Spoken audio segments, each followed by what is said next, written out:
Alors,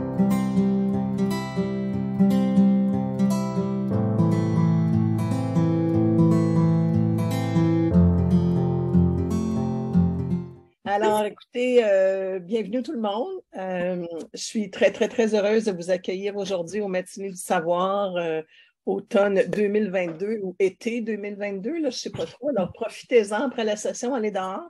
Il va faire super beau, une de nos dernières journées de printemps. Alors, écoutez, c'est mon honneur aujourd'hui de vous présenter Dr. Louise Gresham, qui est une de nos résidentes que nous avons à Ottawa, une résidente de 4e année et une résidente en dermatologie à l'Université d'Ottawa. C'est une graduée de notre volet francophone en 2018. Alors ça, c'est bon, là, la relève nous redonne. Alors, on est super, super contents. Alors, écoutez, elle a un attrait particulier, un intérêt particulier en éducation médicale. Alors, c'est Louise qui nous a demandé si elle pouvait faire une présentation pour essayer de nous aider plus en dermato, surtout les genres de choses qu'on voit à l'hôpital. Alors, comme la dermato, c'est toujours quelque chose nous, on est moins bon, mais que Louise est excellente dedans, on a accepté avec volonté. Alors, elle est fière de partager sa passion pour la dermatologie aux soins des matinées du savoir. Et son autre dada qu'elle aime beaucoup aussi, c'est le bien-être au cœur, qui est au cœur de ses valeurs. Alors, je ne sais pas, ça va nous en parler aussi. Mais son but ultime, c'est d'essayer de combler nos lacunes, surtout chez les francophones, pour la dermatologie. Alors, Louise, je suis très, très honorée que tu sois ici avec nous. Alors, je te laisse. Merci beaucoup. Merci beaucoup, Stéphane, pour ces mots très chaleureux. Je vais commencer par partager mon écran. Je ne vais pas parler du bien-être aujourd'hui, mais non, je suis très, très, très contente d'être ici. Et pour ma présentation, j'ai partagé une présentation avec Dr. Pitt avant, puis il y avait beaucoup, beaucoup d'objectifs.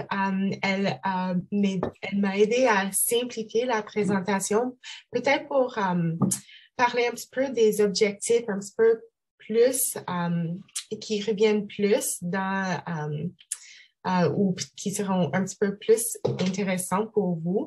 Mais s'il y a d'autres questions sur n'importe quoi, je serai contente de répondre à n'importe quel moment pendant la présentation. Donc, avec ça, je vais commencer. Et voilà. Donc, c'est quoi sur la peau de mon patient? À la fin de cette passion, le but, c'est on l'a simplifié pour faire une approche et une prise en charge pour le patient qui souffre de l'urticaire, de l'angioedème, des ulcères et vascularites. Et aussi, on va toucher un petit peu sur la cellulite aussi, mais plutôt pour apprécier un diagnostic différentiel.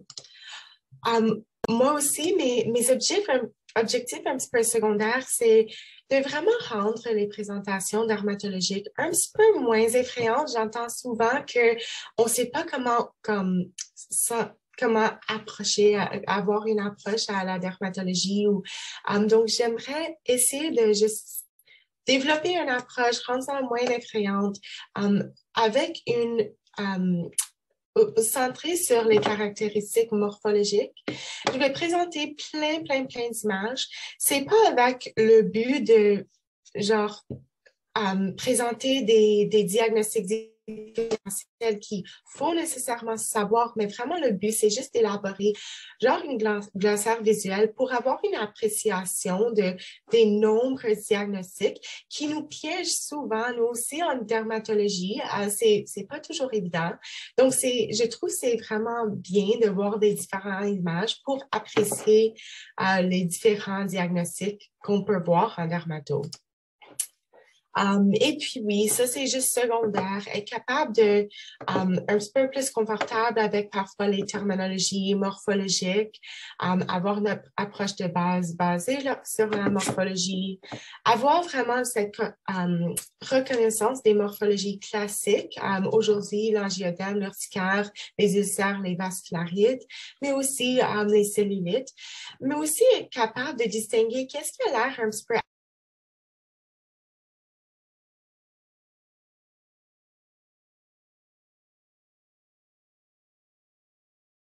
notre morphologie.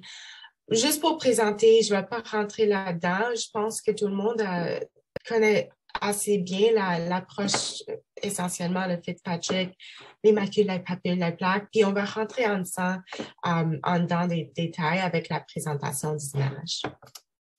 Donc voilà, on commence avec l'angiodème, avec ceci c'est essentiellement pour présenter des caractéristiques les plus importantes à distinguer ça. Donc ici, on sait que c'est une réaction d'hypersensibilité de type 1. Et avec ça, ce qui est vraiment clé à reconnaître, c'est l'œdème soudain et transitoire. Donc, ça va disparaître entre 24 et 48 heures. Parfois, avec l'angiodème, c'est un petit peu plus long, jusqu'à 70 heures. Et c'est localisé, c'est vraiment clé.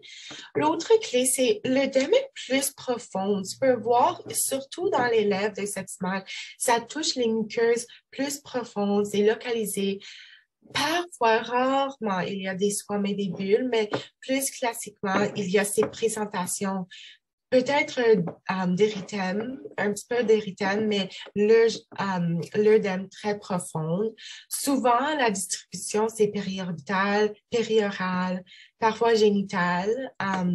Et parfois, les patients peuvent distinguer des brûlements, des démangeaisons et des symptômes systémiques. Mais encore une fois, ça classifie une présentation un petit peu plus rare.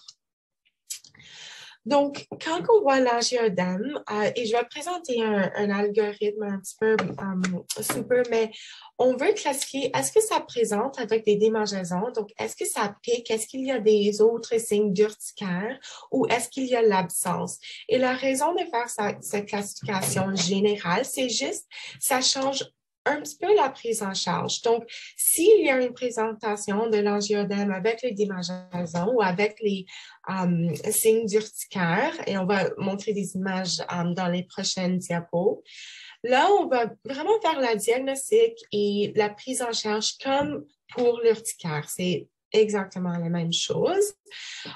S'il y a l'absence, c'est là où on commence à penser, est-ce qu'il y a une composante héréditaire ou une pardon, pas une déficience, mais une insuffisance de l'inhibiteur C1. À cause, ça c'est vraiment les entités génétiques héréditaires qui sont les plus communs avec l'angiodème. Pour notre diagnostic différentiel, c'est là où je crois que vous connaissez assez bien, surtout en médecine familiale, médecine urgence, en médecine interne, la diagnostic de ça, puis probablement le prise en charge beaucoup mieux que moi. Mais en tout cas, avec l'anaphylaxie, est-ce que c'est les produits alimentaires, certains médicaments? Surtout, on voit le pénicilline, les NSAID, les antibiotiques sulfa.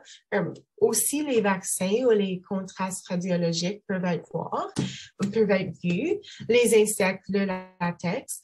On considère techniquement, malgré que les ACE inhibitors, on considère aussi comme une allergie aux médicaments, mais dans le point de vue juste de mécanisme d'angiodème, c'est techniquement considéré non allergique.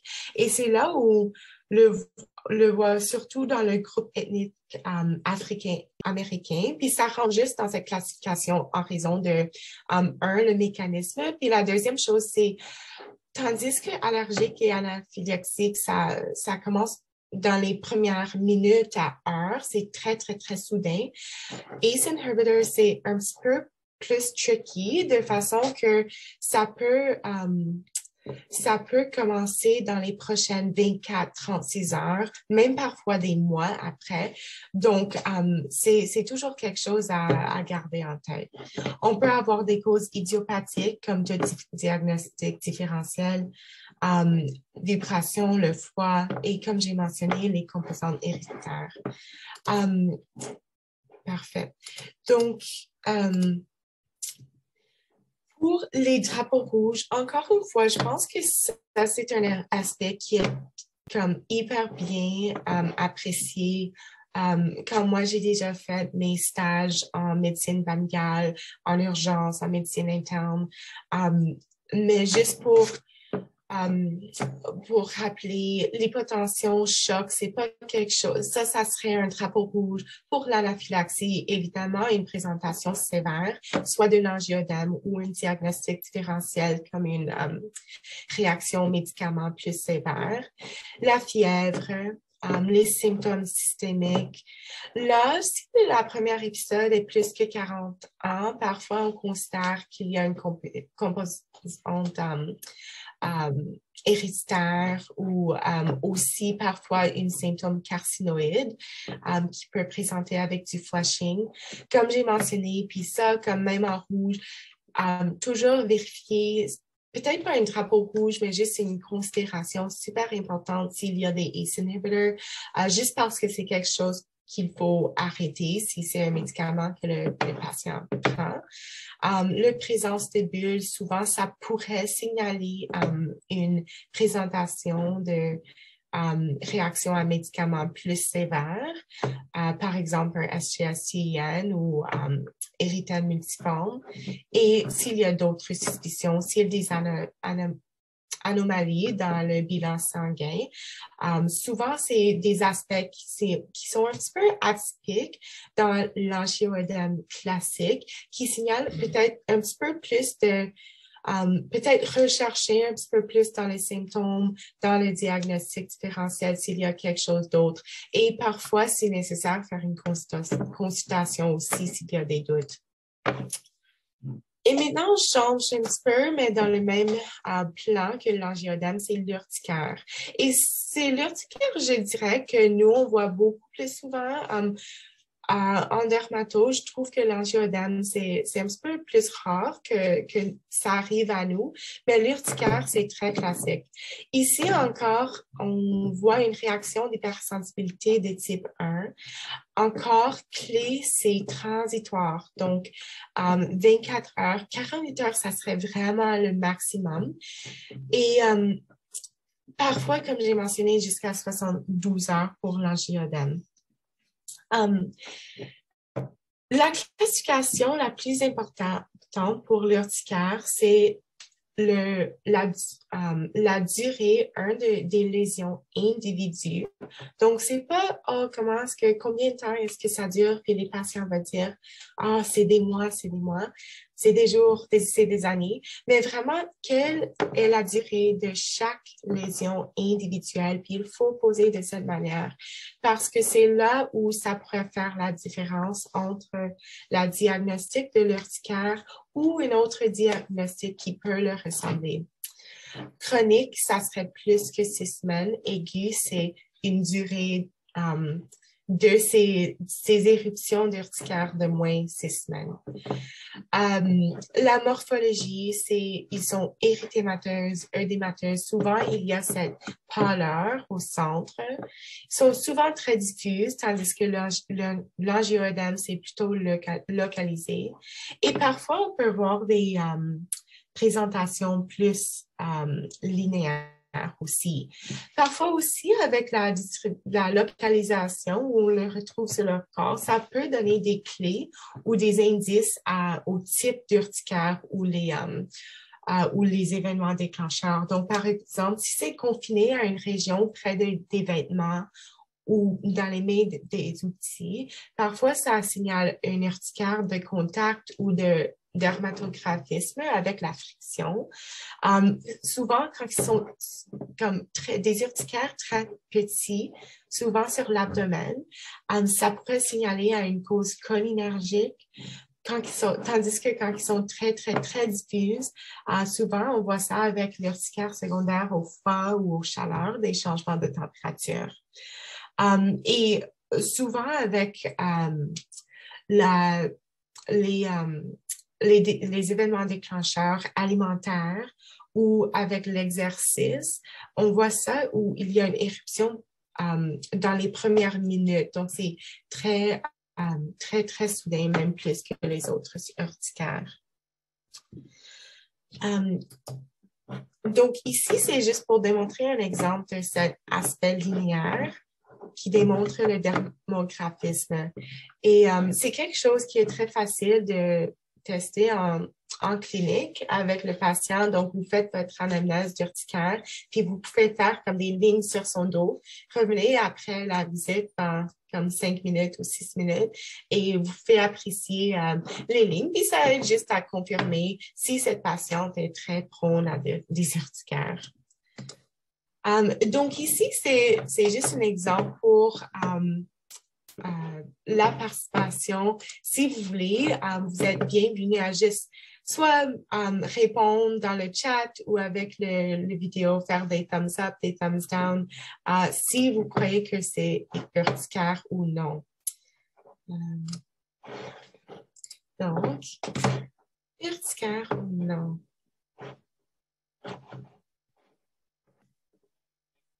Je vais donner un couple de minutes pour juste vos pensées. Et voilà, donc celui-ci, c'était l'urticaire. Ici, donc celui-ci, éruption, érythémateuse, œdémateuse, urticaire ou non. Je vais donner un couple de minutes ou secondes. Puis, mettons que, oui, et mettons que ça évolue, puis maintenant on voit ça, puis ça c'est la même patiente. Oui, donc dans ce cas, on peut voir comment que c'est très discret, c'est érythémateur, c'est œdémateur, ça a l'air même comme on dirait urticoïde. Mais surtout quand on fait le close-up, où on voit en évolution, il y a cet aspect un petit peu, même une petite postule, ça a l'air comme très juicy. Il y a quelque chose d'une façon ou l'autre qui a l'air peut-être, on regarde de plus. Puis ça, c'était une diagnostic de Sweet syndrome. C'est une éruption qu'on voit souvent avec différentes causes, mais une des plus souvent, c'est le cancer AML, myeloïde aigu, lymphomyeloïde aigu, je m'excuse. OK, ça aussi, je m'excuse, c'est un arrière-plan, mais urticaire ou non?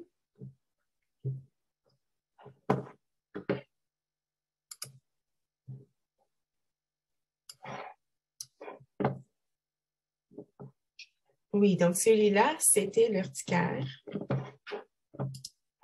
Ici, encore une fois, on voit érythème, c'est annulaire. Il y a peut-être, on questionne cette pâleur centrale.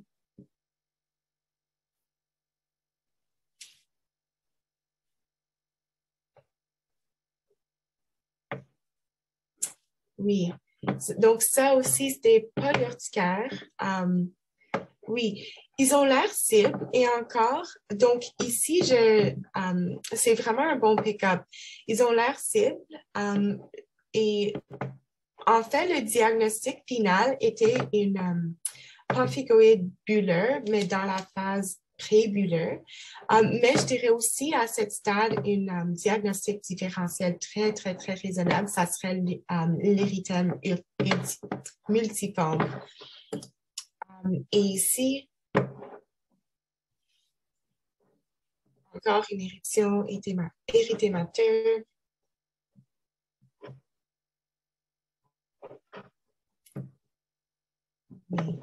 Et ça aussi, il y a un aspect qui a l'air un petit peu atypique.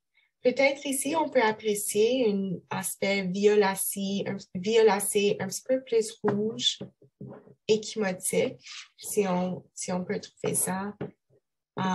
Annulaire, peut-être ciblé. Et ça, c'est une présentation de urticaire vasculaire. Donc, ici, c'est une diagnostic, ça vient dans le spectrum d'urticaire, mais ça peut avoir des associations au tumeur rénal. Donc, souvent, on voit ça en dermatologie pour faire une biopsie. Et finalement, sur la joue, urticaire, angioedème. On veut voir la présentation.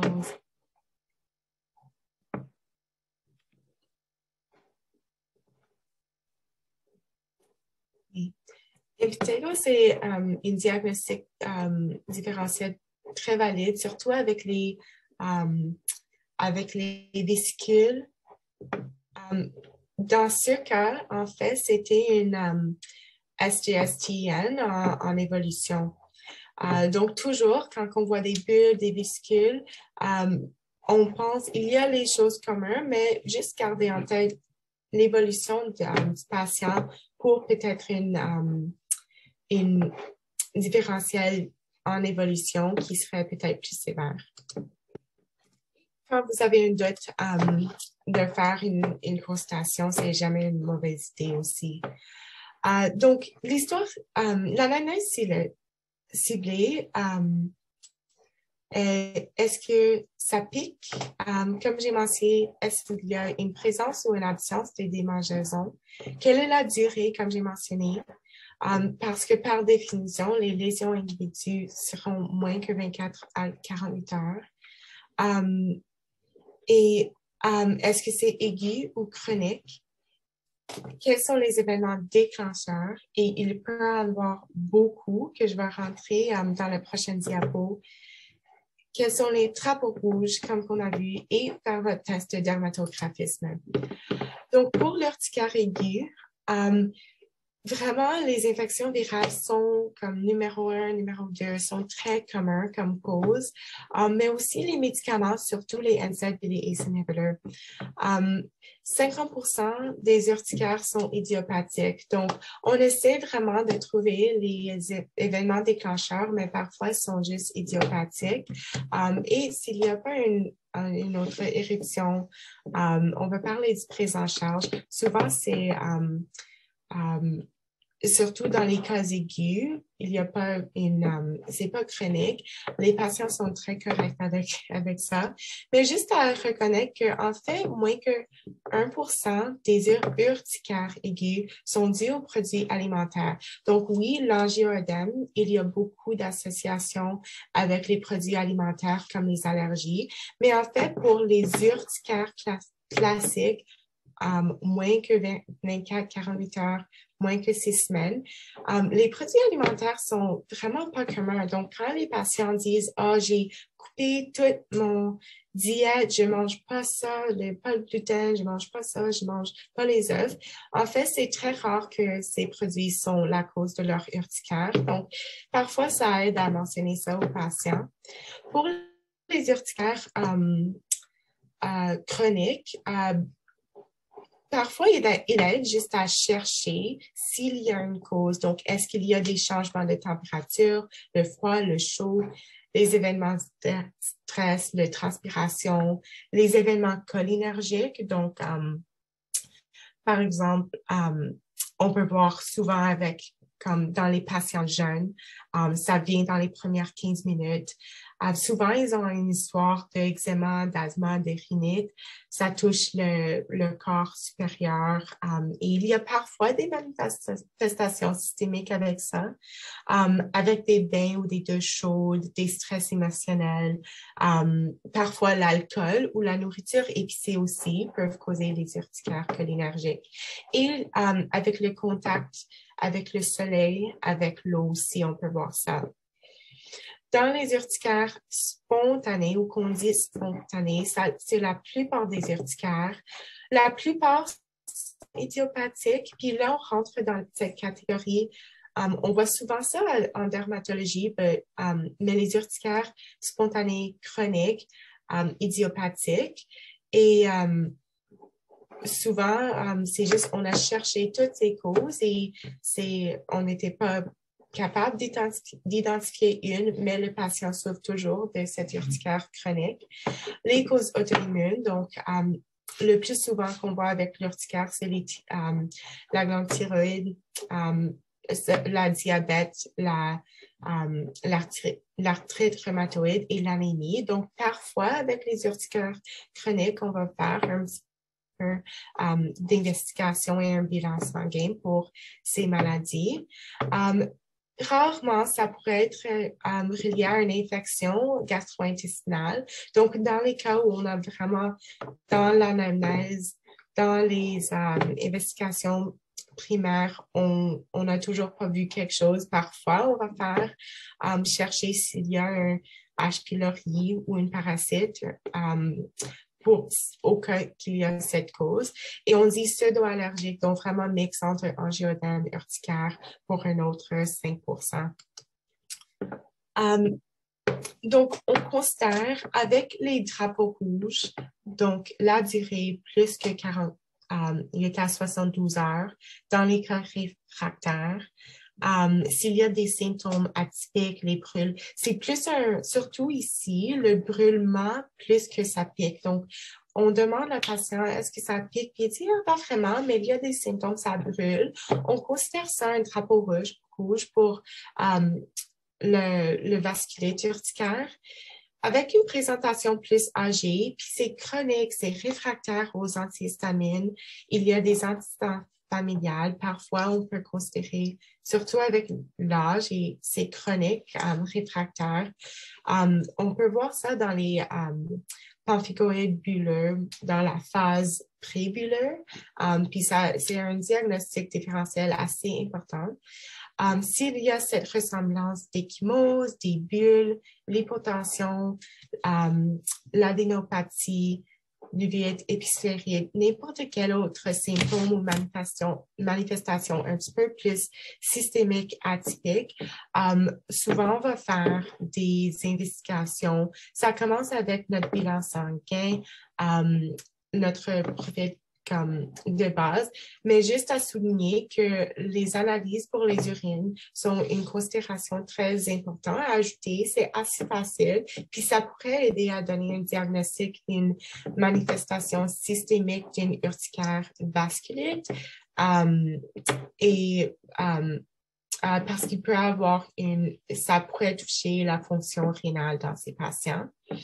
Et aussi les considérations pour les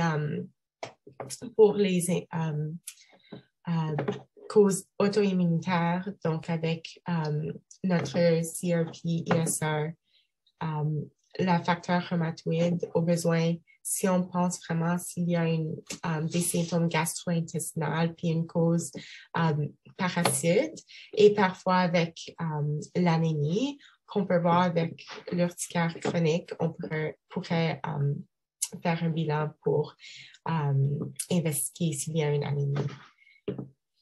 Et voilà, juste en rouge, afin de différencier entre les urticaires et les réactions plus sévères, ça revient à les drapeaux rouges vraiment, mais encore, pensez toujours à la fièvre, les symptômes systémiques et avec l'urticaire, il ne va pas avoir vraiment de peau endommagée. Donc, les bulles, les croûtes, la nécrose, ça pointe vraiment à quelque chose un petit peu plus sévère.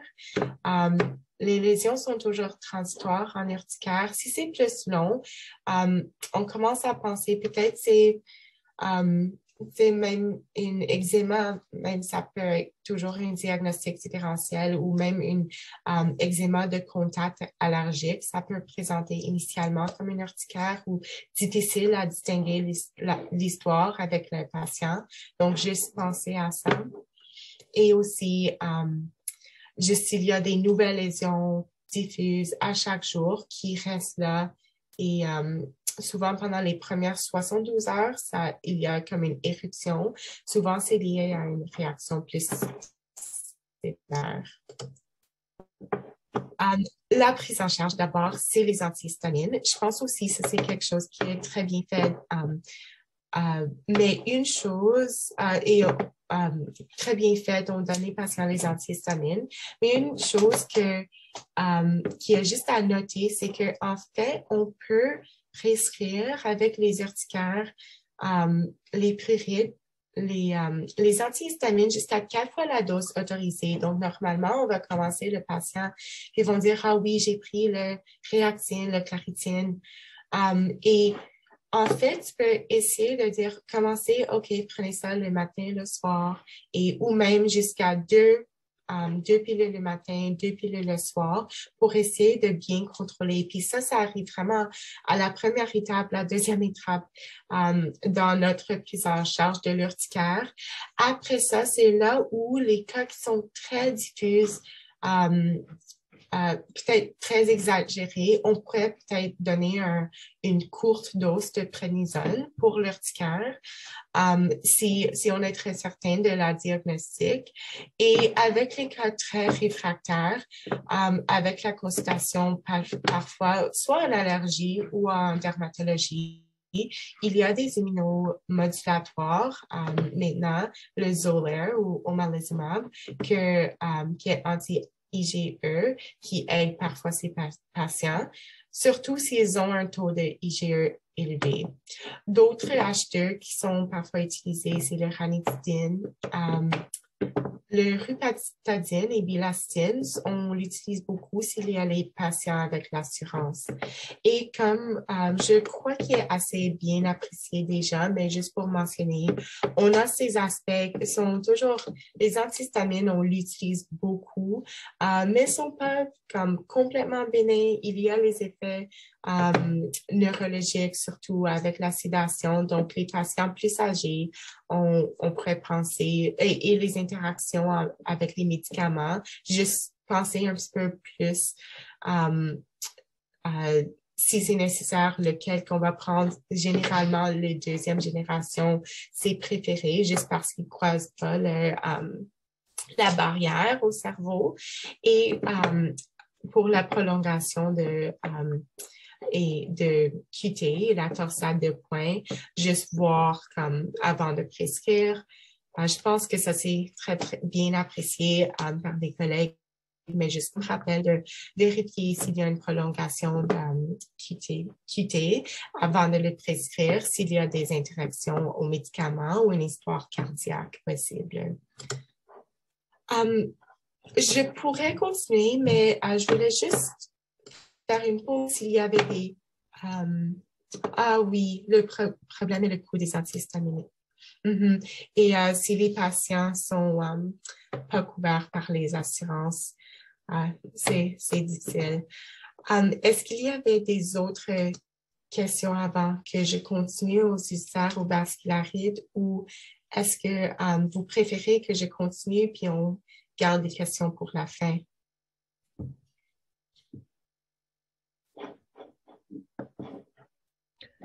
Comme il n'y a pas de questions, peut-être continuer. Comme ça, il va peut-être en avoir qui vont venir. Mais je vous invite à les écrire dans le chat aussi, si vous en avez, pour pas qu'on les oublie.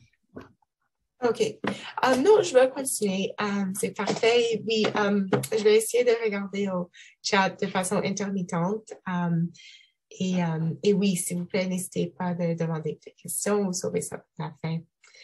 Donc, je vais faire vraiment un bref examen des ulcères, plus comment on l'approche à un diagnostic à l'ulcère. J'ai fait un focus sur les ulcères qui touchent les jambes en particulier, juste parce que je trouve que c'est quelque chose qu'on voit dans plusieurs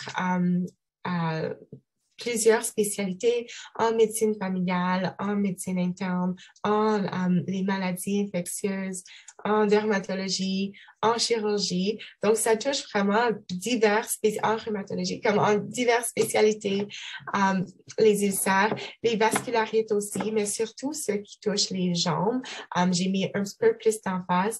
S'il y a des questions pour des autres ulcères ou quelque chose que j'ai pas eu le temps de toucher aujourd'hui, encore une fois, vous êtes bienvenue à demander des questions, même à m'envoyer un courriel à n'importe quel moment. Je vais essayer de mon mieux de répondre. Donc, vraiment, pour le simplifier, je vais présenter une approche avec des couches. Donc, pour commencer, l'approche la plus simplifiée pour les ulcères, c'est juste, est-ce que c'est aigu ou est-ce que c'est chronique? Donc, ça dure combien de temps? Parce qu'encore une fois, ça change un petit peu la diagnostic, la façon où les ulcères se présentent et comment on fait la prise en charge. Je vais parler de ça dans un couple de diapositives, mais essentiellement, la prise en charge, j'ai mis beaucoup d'emphase sur l'approche générale et la diagnostic, juste parce que la prise en charge va dépendre vraiment d'être capable de faire la diagnostic, qui n'est pas toujours évident. Les ulcères, juste pour dire, c'est quelque chose qui est vraiment un défi pour, je pense, toutes les spécialités. En dermatologie, c'est vraiment un défi aussi pour nous.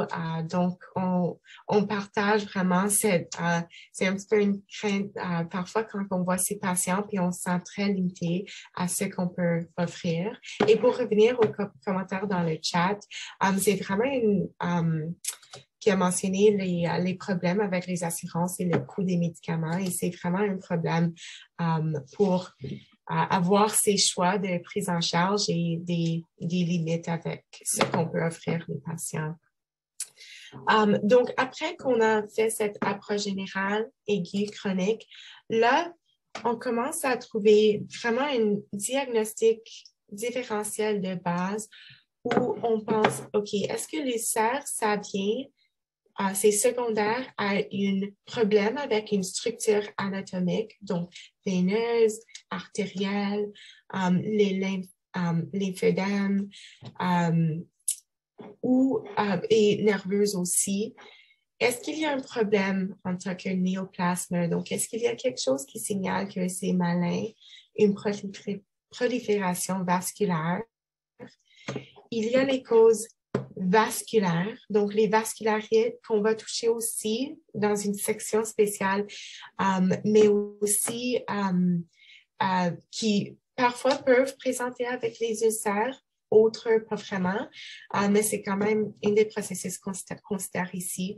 Les vasculopathies, donc quelque chose qui est un processus comme plutôt embolique dans les vaisseaux, les processus non vasculaires, les facteurs exogènes qui peuvent causer les ulcères, donc rentrer dans les causes comme les infections, la pression chronique et les maladies endogènes qui peuvent causer les ulcères comme présentation secondaire aussi. Donc, encore, ajouter des couches à notre différentiel. Encore comme rappel, ça c'est juste pour apprécier le multiple de présentations de diagnostics qui peuvent mener à un ulcère. Je vais commencer par les causes les plus fréquentes qui sont très bien reconnues, je crois, et juste ajouter dans les couches les diagnostics différentiels qu'on peut voir qu'il faut peut-être considérer avec les drapeaux rouges ou même juste s'il y a un ulcère chronique ou quelque chose, une caractéristique un petit peu atypique à considérer et apprécier pour peut-être faire une revisite, comme revisiter la diagnostic, revisiter la prise en charge ou les investigations et peut-être dans certains cas, ça va valoir une consultation aussi. Toujours s'il y a une incertitude de diagnostic, nous sommes toujours contents de voir ces consultations. Donc, les ulcères veineux, on le reconnaît très bien, ils sont très communs. Les artérielles, souvent c'est secondaire aux artérioscléroses, parfois avec les malformations artério-veineuses, les embolies de cholestérol et parfois les ulcères hypertensives de Martorell. C'est juste un type d'ulcère causé par l'hypertension dans les artères dans une site spécifique. Les ulcères diabétiques et les ulcères neuropathiques. Les causes physiques, donc surtout la pression, s'il y a une brûlure. Parfois, les patients peuvent causer des ulcères factices où ils piquent beaucoup la peau, la radiation, le trauma aussi peuvent causer des ulcères, lymphodèmes.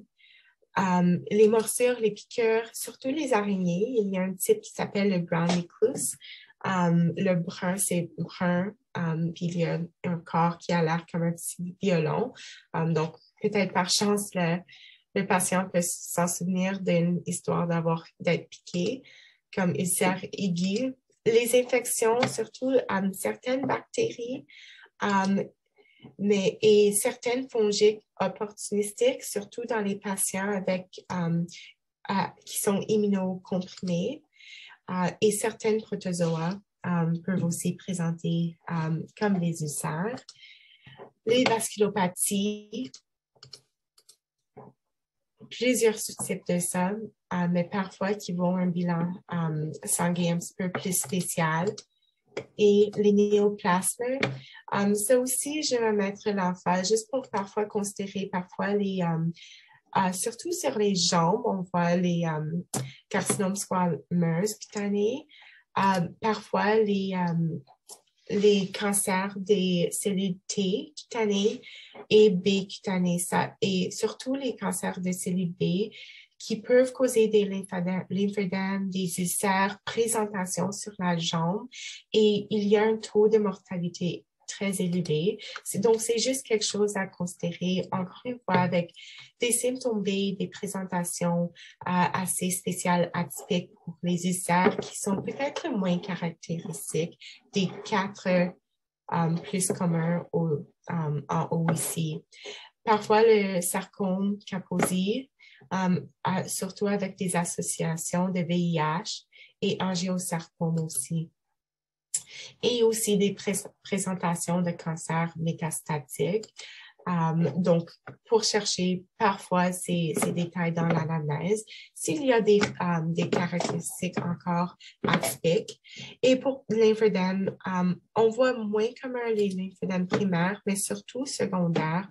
Pensez s'il y a des processus malignes, iatrogènes, donc secondaires à des chirurgies dans le passé ou des maladies granulomateuses. Encore, on ajoute à notre diagnostic, mais moins commun, mais on le voit assez souvent, c'est le gangrénose pyodermique. Donc ça, peut-être moins commun sur les jambes, et on le voit surtout sur les mains, parfois sur souvent sur les jambes, sur l'aspect antérieur, et parfois avec une association aux maladies inflammatoires du côlon et gastro-intestinales, parfois aussi des associations malignes.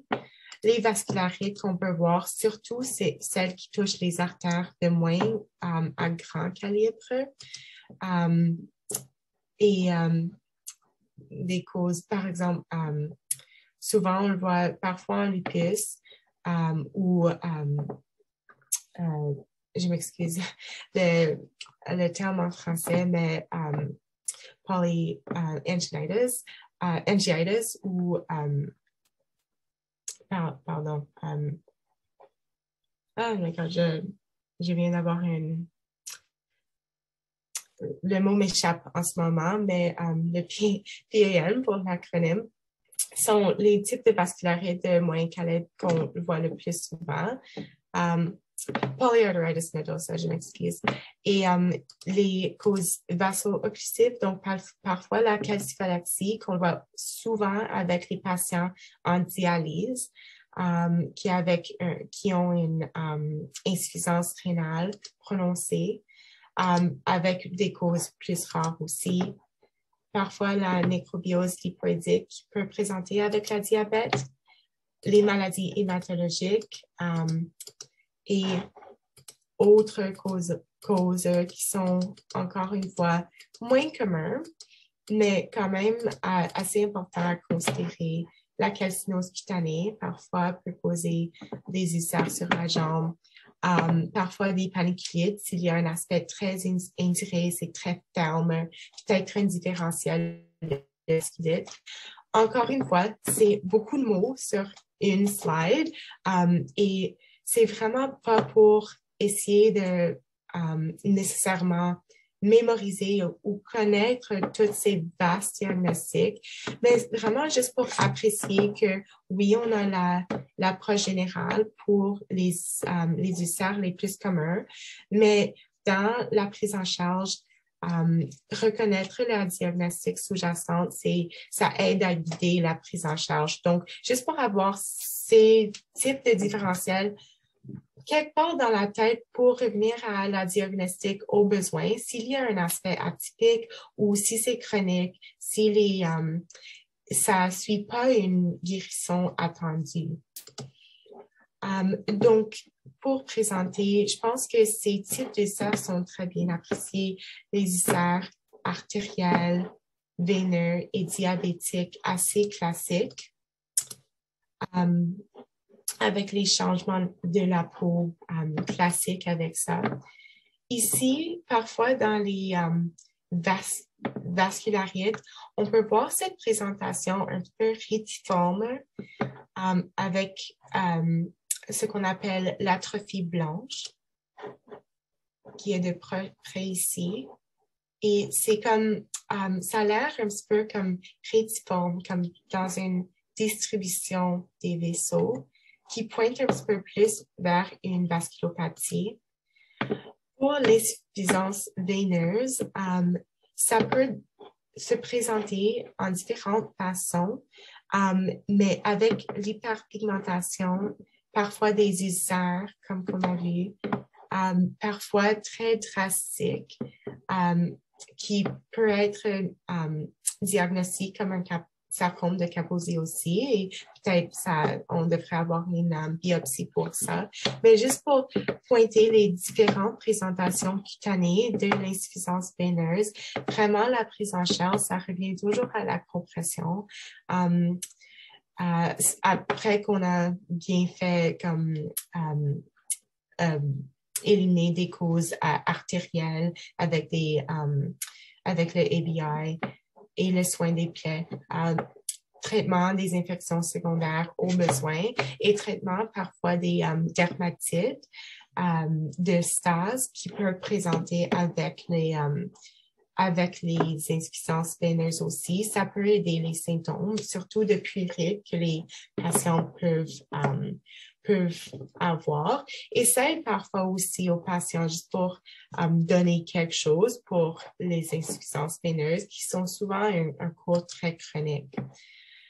Commencer la compression de façon très tôt aussi, ça aide. Ça, c'est juste pour donner un exemple de pyoderma gangrenosum.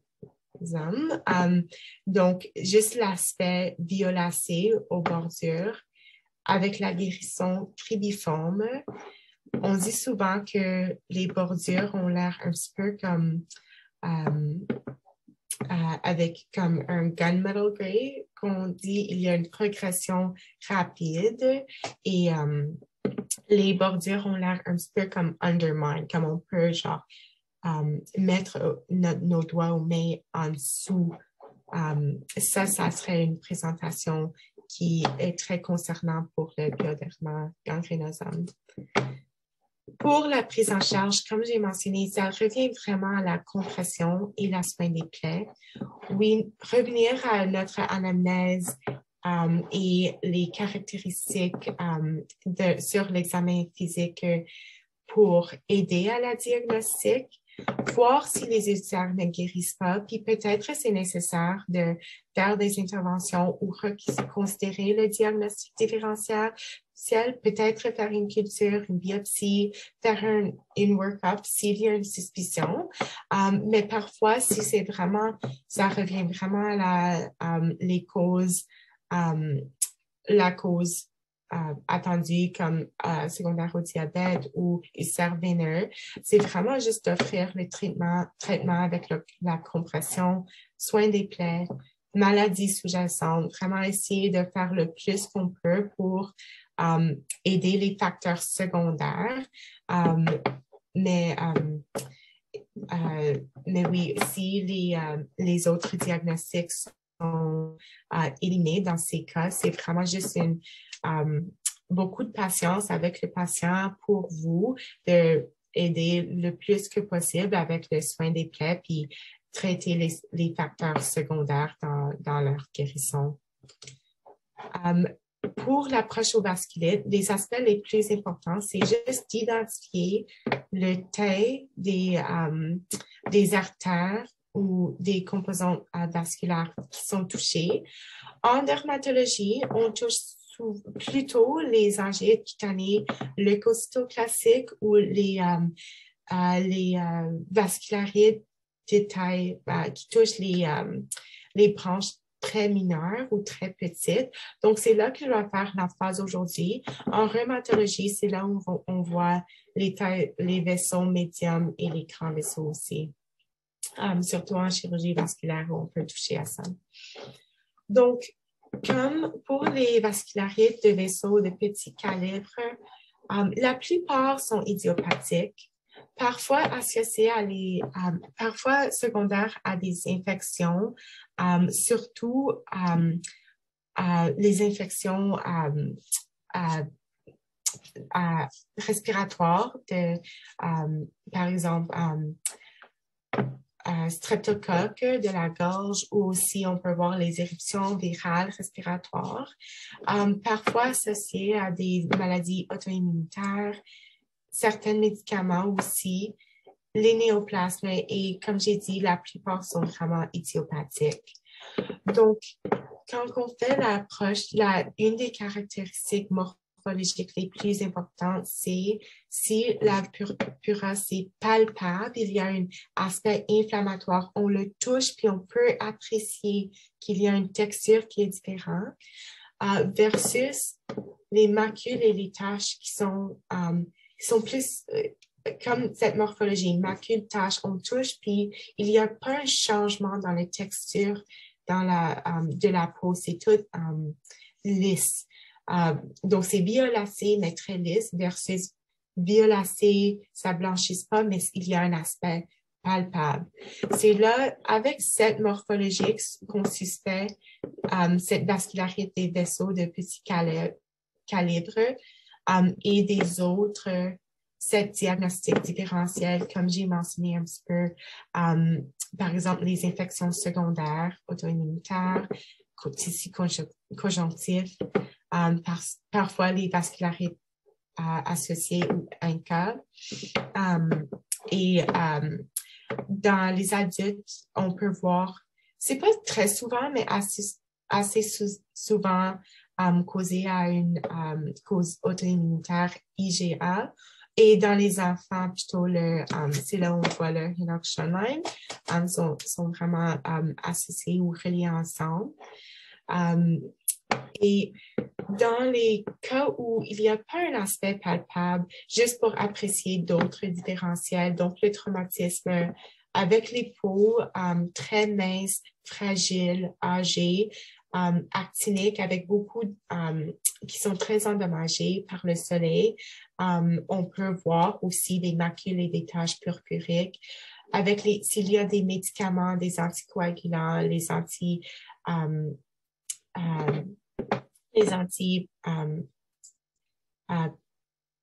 platelets, et aussi les corticostéroïdes systémiques et topiques peuvent causer une atrophie, et parfois cette atrophie peut mener à un amincissement, fragilité de la peau qui peut causer cette hémorragie. Quelque chose juste à penser, puis quand je vois parfois des patients de garde, puis on a ces présentations de taches, papules purpuriques, on pense, et c'est facile d'oublier parfois des insuffisances dans la diète, comme la vitamine C. Peut-être c'est moins commun au Canada, mais je l'ai déjà vu, surtout dans les populations pédiatriques. Parfois, il y a des patients où ils sont très restrictifs à leur diète. Donc, c'est juste quelque chose à penser s'il y a une insuffisance qui peut mener à cette macule tache purpurique secondaire ou scurvy. Et aussi les patients qui boivent beaucoup d'alcool ou peut-être qu'ils ont des autres causes pour avoir des insuffisances dans leur diète. Autre inflammatoire, on peut voir aussi sur la jambe les purpura pigmentées. Ça peut être causé par les capillarites, donc l'inflammation des petits vaisseaux qui causent un changement assez prononcé de la pigmentation des peaux, de la peau, mais c'est complètement bénin. Ici, c'est juste, je ne vais pas rentrer en détail, mais c'était juste pour présenter dans l'approche des systèmes, les symptômes et les signes des vascularites. Juste j'ai beaucoup aimé ce tableau afin de présenter quel système pour faire quelles investigations ou quelles prochaines étapes dans notre dans notre prise en charge. Donc, par exemple, comme à quel point faire les examens rhumatologiques, ophtalmologiques. C'est très intuitif, mais je trouve que ça donne une approche très structurée dans les systèmes, quels symptômes on cherche, quels signes, puis quelles investigations pour chercher les vascularites. Une prise en charge plus simplifiée, si c'est le cas simple, le revue de système, c'est complètement négatif, on pourrait, mais il y a quand même cette purpura palpable, on pourrait quand même ajouter un bilan assez simple avec, encore une fois, notre analyse urinaire avec micro pour investiguer s'il y a une implication ou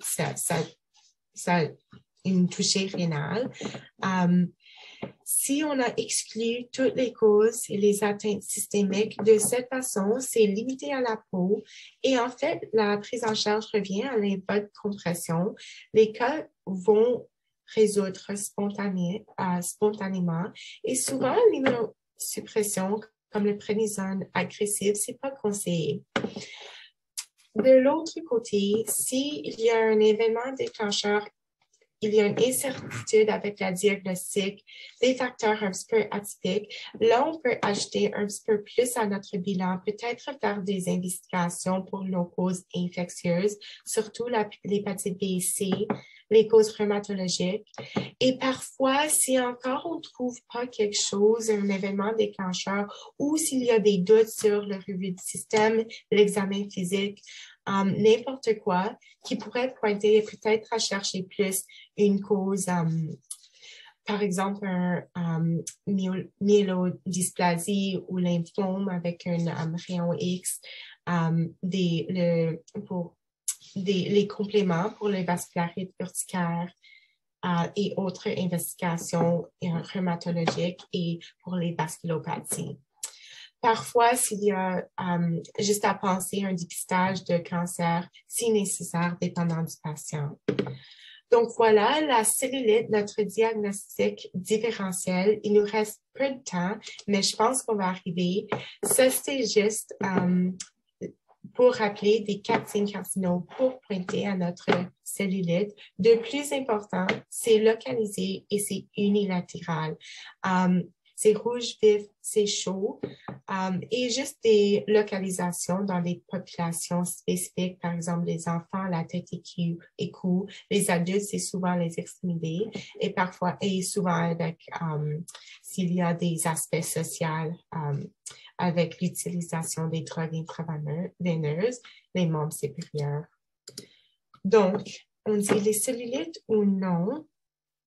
Puisqu'on manque un petit peu de temps, je vais juste vous laisser à réfléchir vous-même pour penser votre diagnostic. Et oui, ça aussi. Donc, le clé ici, c'est bilatéral. L'image, c'est pas bon, mais on peut apprécier un petit peu, c'est peu bien défini et des changements.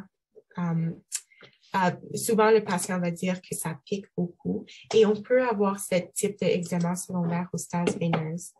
Encore une fois, pensez à votre diagnostic différentiel. Et ici, c'était, oui, le thrombophlébite. Ici, sur les jambes. Réfléchir un petit peu. Un clé à remarquer, bilatéral, distribution un petit peu particulière et clé dans la morphologie, c'est les vésicules ici, qui en fait, dans ce cas, c'était une dermatite de contact. Donc, les vésicules et pseudovésicules sont clés dans ça. Ici, encore une fois, bilatéral. Le pot, si on était pour le palper, c'est très ferme, c'est très induré. Et ça pointe à notre lipodermatosclérose. Ici, c'est unilatéral. Il y a un érythème. Je m'excuse, l'image, c'est vraiment pas bon. C'est très flou. Mais imaginez un érythème ici. Oui, c'est une unilatérale. Mais ici, on remarque peut-être qu'il y a un œdème aussi. Et ceci, c'était un thrombose veineuse. Et c'est peut-être la diagnostic différentielle le plus de chevauchement avec la cellulite, surtout de la jambe, qui pourrait, où on voudrait avoir des investigations pour ça. Et ici, c'est notre cellulite, bien sûr. Juste des diagnostics à penser et à ne pas manquer. Je réalise que c'est 9 heures. Donc, s'il faut, vous avez des cliniques où il faut y aller, je vais juste compléter très brièvement. Mais vous pouvez quitter et je m'excuse pour prendre plus de temps. Ceci, c'était le zona unilatéral. C'était zona unilatéral, les vésicules. Ici, à ne pas manquer, c'était une fascite nécrosante en évolution. Ça a l'air très irritateur. Oui, une cellulite, c'est dans le différentiel. L'aspect, la région, ça pointe peut-être à un indice, mais aussi dans ces patients, il y a une douleur très, très, très prononcée et d'autres trouvailles. Et ici, encore une fois, unilatéral. Ici, c'est un petit peu moins défini, peu défini, et c'était une carcinome érysipéloïde. Donc, juste penser à des autres causes de cellulite dans le diagnostic différentiel. Donc, merci encore pour m'accueillir pour la présentation aujourd'hui. Je m'excuse pour prendre un petit peu plus de temps, mais j'espère que vous avez été capable d'apprécier des concepts morphologiques, des concepts de diagnostic différentiel. J'ai pas rentré, mais j'ai juste ajouté de façon générale pour les présentations dans votre bureau, dans vos patients qui ont des squames. Toujours penser à faire une skin scraping, une culture, parce que ça aide parfois avec la diagnostic fongique. On voit ça beaucoup. Donc, c'est juste un petit peu perle clinique dans ça. Mais j'espère que vous avez été capable d'apprécier les présentations typiques communes, mais aussi des présentations qui pourraient pointer à une consultation des drapeaux rouges. Et j'espère que j'ai aidé à simplifier cette différentielle et la prise en charge de certaines présentations qu'on voit beaucoup en dermatologie, mais aussi en autres spécialités. Les raisons pour consultation, et comme j'ai dit, vraiment, souvent pour la prise en charge, la raison que j'ai fait un focus sur la diagnostic différentielle, c'est parce qu'il faut traiter ça en premier. Mais s'il y avait des questions sur la prise en charge que j'ai rentré moins en détail, s'il vous plaît, n'hésitez pas de demander. Je suis là pour des questions. Merci, merci, merci beaucoup pour m'accueillir aujourd'hui. Je vous souhaite une très bonne journée. Merci beaucoup, Louise. Écoute, j'ai toujours su que la dermato, c'était un tongue twister. Alors là, c'est encore pire. Puis c'est le maître du différentiel.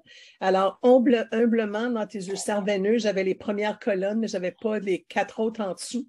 Alors, je trouve ça très, comme ils disent en anglais, humbling de toutes vos connaissances. Là. Alors, écoutez, on aurait le temps pour quelques questions. Si vous voulez, ne pas oublier de remplir l'évaluation qui est dans le chat. Et la prochaine fois, c'est le 29 novembre avec Dr. Mézirelian qui va nous présenter l'échographie au chevet. Mais Louise a quelques minutes. Alors, si vous avez des questions, là, allez-y, c'est le temps. Parce que c'est le fun de demander une consulte en dermato, mais c'est juste pas facile de vous avoir. Alors là, on est live, là, alors c'est le temps. Oui, j'essaie de changer ça, surtout à Montfort et avec comme en français aussi. Mais oui, on est toujours content d'avoir des questions. Ça nous passionne beaucoup. Et comme vous avez dit, c'est très un blanc. Puis moi aussi, à chaque jour, comme je présente ces cas parce que, en fait, c'est des choses que, comme moi et tous les dermatologues, on considère à chaque fois quand on voit les patients, c'est jamais évident. Donc, vraiment, de rester humblé, c'est la meilleure chose. Alors, écoute, il y a deux questions dans le chat. Un, c'est comment réduire le prix des antihistaminiques pour les patients sans assurance? Je sais pas Oui, je sais pas. c'est vraiment, je sais pas si, peut-être c'est parce que aussi, je suis toujours résidente et peut-être que je vois moins, les, ça, ça me touche de façon un petit peu plus indirecte. Je pourrais demander à certaines de mes staff s'ils ont été capables de trouver des pièges dans ça. Une chose qu'on fait dans notre bureau, c'est que, et je sais que c'est pas possible dans tous les bureaux, mais pour certains patients avec pas d'assurance, on a les compagnies donnent des samples, par exemple de ranitidine, parfois de bilastine. Et pour ces patients, on va sélectivement juste donner des samples. S'il y a une façon d'interagir avec les compagnies pour ces antihistamines, pour obtenir ces échantillons pour les bureaux. C'est ça que nous, on fait en ce moment pour ces patients. C'est pas parfait, mais intéressant. C'est ça, les compagnies, tous les bureaux de l'Université d'Ottawa n'ont pas le droit de voir les représentants. Intéressant, oui. Donc, mais ce que je pourrais faire, comme j'ai dit, peut-être c'est juste parce que je suis résidente que ça me touche un petit peu de façon indirecte où j'ai moins à faire avec comme régler les assurances des patients. Mais je pourrais demander à mon staff pour voir s'il y a quelque chose qui sont faits. Parfois, avec les compagnies, je sais avec les immunomodulatoires, on peut recevoir comme une prescription de façon, on dit compassion-based. Je vois ça souvent avec comme par exemple les biologiques pour la psoriasis ou les comme dermatite atopique.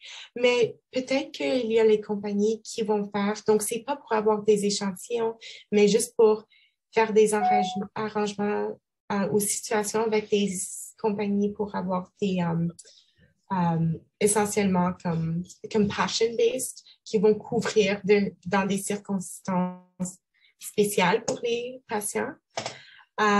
Pour les dermatos à Montfort e-consult, non, je pense pas que en ce moment, il y a quelqu'un.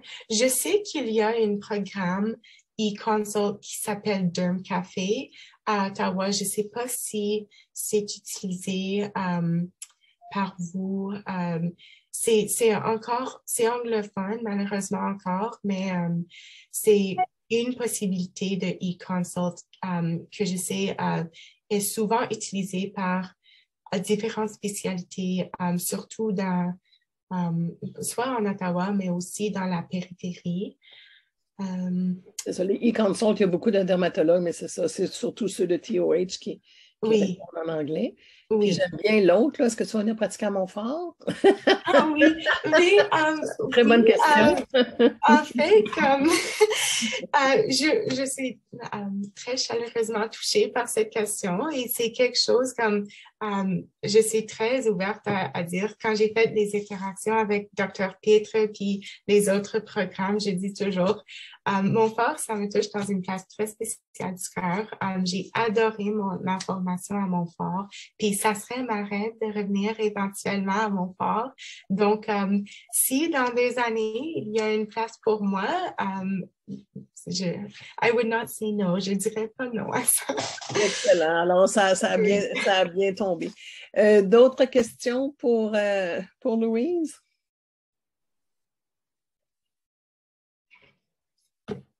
Alors, écoute, je voudrais vraiment te remercier, Louise. Une chose que je vais juste ajouter pour les patients francophones bilingues. Donc, il n'y a pas vraiment représentation francophone à Ottawa, comme qui sont complètement francophones, mais il y a des dermatologues qui parlent français. Donc, c'est Mark Kirchhoff. Il est capable de bien parler français avec ses patients. Et aussi, Dr. Colantonio est aussi capable. Je vais écrire leur nom si vous voulez faire. Il y a le docteur Michael aussi, qui est là, qui parle français aussi. Donc, lui, il parle français. Pardon, il y a 2 H. Mon H était pris dans mon clavier, je m'excuse. Et Colantonio.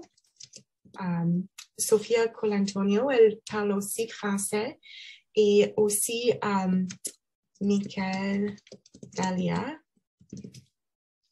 parle aussi français.